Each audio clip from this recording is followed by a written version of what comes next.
le pape François, semeur de paix et d'espérance.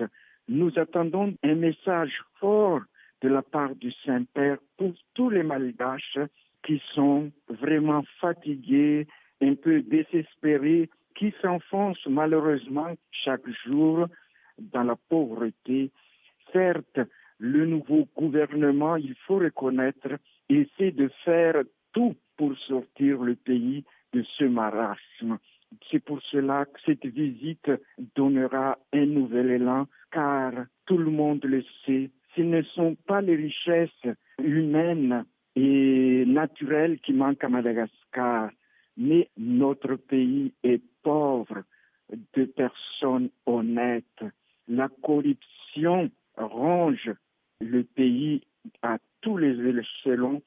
Nous espérons donc, après ce voyage, que des responsables prennent conscience et que nous devenions pas seulement des nationalistes, mais vraiment des patriotes qui se donnent pour le pays. Et ce qui est triste, et il faut le dire, la majorité de nos responsables sont des baptisés chrétiens. Il faudra donc que nous approfondissions un peu plus la place de la foi dans notre vie. Vous espérez, avec la venue du pape, un réveil des consciences? J'espère fortement parce que les évêques et même les autres responsables d'église le répètent souvent.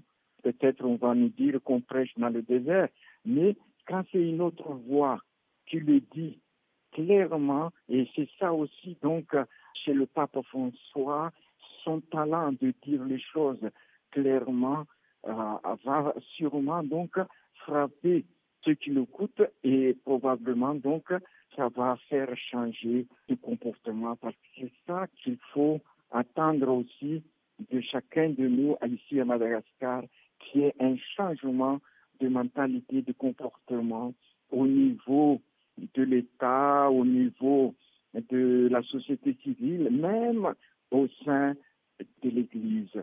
Il faut dire la vérité. Vous soulignez des incohérences, la nécessité d'une conversion. Dans quel état est le cœur des catholiques malgaches aujourd'hui? Voilà ce qui se passe. Nos églises sont bien remplies tous les dimanches. Pas seulement les églises catholiques, mais toutes les églises chrétiennes sont bien remplies. Et justement, si ces gens qui remplissent donc nos églises vivent leur foi au quotidien, le pays ne serait pas comme il est maintenant.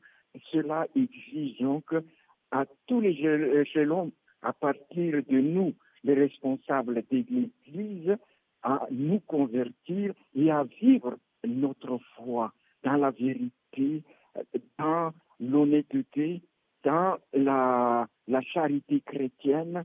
Alors, ce sera un pays qui se développera, surtout dans le sens de l'Évangile, dans la charité chrétienne et dans la paix chrétienne, dans la fraternité, dans le vrai développement intégral dont parle donc l'encyclique Laudato Si. À Madagascar, plus de 53% de la population a moins de 18 ans. C'est dire l'importance du catéchisme, de l'éducation à l'honnêteté. Est-ce que c'est ce que vous attendez de l'intervention du pape devant les jeunes ce samedi? Le pape, je pense, il exhortera les jeunes à bien préparer la vie et profiter donc de l'éducation pour que les jeunes soient vraiment responsables. C'est l'éducation qui préparera donc le pays pour l'avenir, parce que sans une bonne éducation, il ne peut pas y avoir un vrai développement, un développement stable, intégral de l'homme et bien sûr une bonne évangélisation bien enracinée. 3000 fidèles de votre diocèse ont fait le déplacement jusqu'à Antananarive, notamment des jeunes qui voulaient rencontrer le pape. Qu'est-ce qu'il représente à leurs yeux? Pourquoi c'était important pour eux d'assister à cette veillée ce samedi soir? C'est une rencontre entre un grand frère avec le petit frère. C'est ça surtout pour les jeunes. Ils voient dans le pape pas un vieux, mais quelqu'un qui les accompagne et qui connaît leurs problèmes. Et ce qui les frappe, c'est la parole du pape qui va directement dans leur cœur. Et c'est ça que attendent donc les jeunes malgaches un peu désespérés en regardant l'avenir. Les jeunes sont un peu désœuvrés et avec le pape, ils se sentent en sécurité. Ils ont besoin de ça pour préparer aujourd'hui même leur avenir, pour qu'ils puissent aller de l'avant. C'est aussi un effort collectif d'arriver à créer la stabilité pour pouvoir créer du développement. Est-ce que vous avez l'impression que le pape arrive dans un pays tout entier attentif à ses propos à venir? Je pense, oui, que c'est vraiment le moment favorable. Il y a un élan presque populaire, pas seulement donc de la part de l'Église catholique, même de toutes les autres religions.